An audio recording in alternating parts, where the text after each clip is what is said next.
we are just 4 days now from the election. Early voting is already exceeding expectations across Kentucky. Many of you have been reporting long lines because of the turnout. Jim Stratman is live from one of the 20 early voting locations in Jefferson County. People, Jim, expected to get out here in just a little while. Exactly. I mean, we saw those lines in full force yesterday. Addie was out here at Bowman Field. She got some video of it, and we'll show that to you in a second. But long lines really at this location. Some of the other locations we saw a little bit shorter lines, but it just kind of goes to show how much interest there is in voting early in this election. Let's go ahead and cut to the video. I'll show you what that line looked like, what Addie saw yesterday when she was out here when early voting began at 8 o'clock in the morning, and just wow. 24 hours ago, that was the line that you're seeing. Now, in person, no excuse, early voting began at 8, starts again today at 8 o'clock in the morning. Crowd size really depended on where you were yesterday.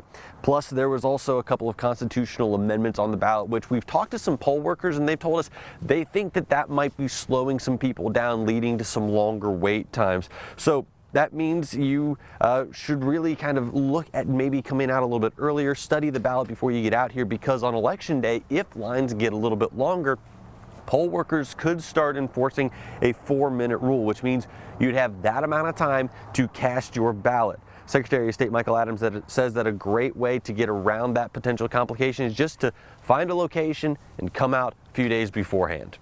I'm voting early. The governor always votes early. Even Donald Trump is voting early. I believe Kamala Harris will as well. Early voting doesn't help Democrats or Republicans. It just helps the voters, and I hope all voters will utilize it.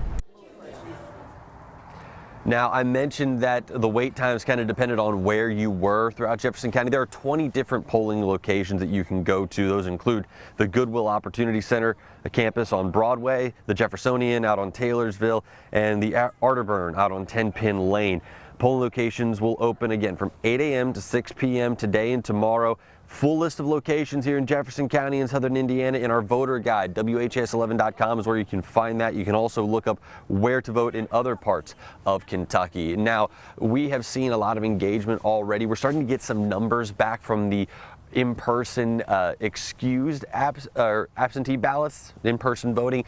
Starting to get some of those numbers back, and I just think it goes to reiterate what we're expecting for this election, which could be a really high turnout. Grace, Eric, I'll dive more into those numbers coming up here in just a little bit. All right, great perspective there, Jim. Thank you. As a reminder, the downtown clerk's office will be closed again today because of early voting. Employees from that branch are working at polling places. You can visit another location for help, or you can just call the number that we have on your screen there, 502-569-3300. Tuesday, Kentuckians will also vote on proposed state constitutional amendments like Amendment 1.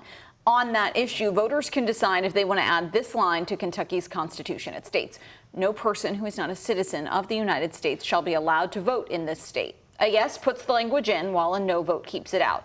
We spoke to one voter who voted in favor of the change. Pay your time and your just dues like everybody else. And then once you get your citizenship, then, okay, you have the right to vote. Yeah.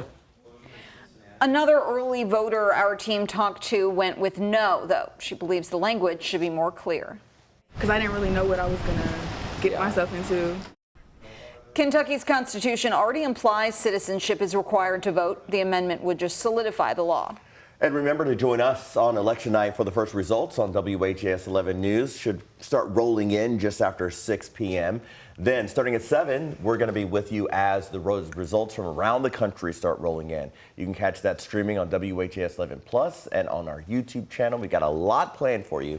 Then at 11, the WHAS 11 night team and some of the best political experts in town. We're going to have results and analysis. A mother is facing charges of vehicular homicide and DUI this morning after crashing her car in the Newburgh area, killing her 3-month-old child. LMPD said the crash happened around 5:30 yesterday morning at Newburgh Road and East Indian Trail.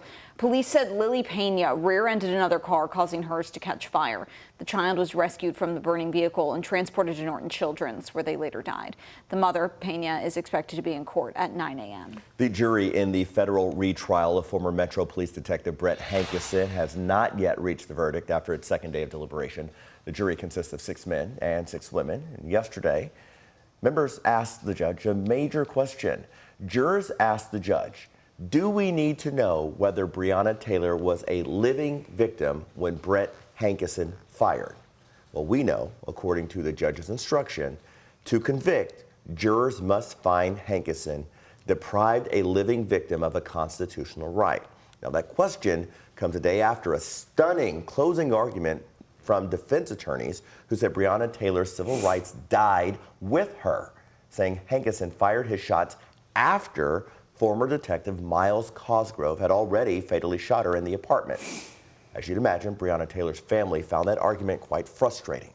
It's painful because when you're dealing with a situation where it was a botch warrant to begin with, that's like a slap in the face. It's like an insult to injury. Hankison is accused of violating the civil rights of Breonna Taylor and her neighbors after police say he blindly fired 10 shots into Taylor's apartment on that night, which was March 13th of 2020. Jurors will return later this morning to continue those deliberations. We'll tell you Hankison faces a maximum sentence of life in prison if convicted.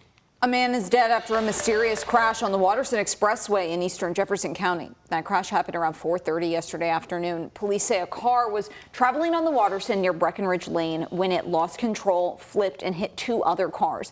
LMPD says officers found the driver inside the car that flipped had a fatal gunshot wound. No other injuries were reported. And right now, Metro Police are treating this as a death investigation.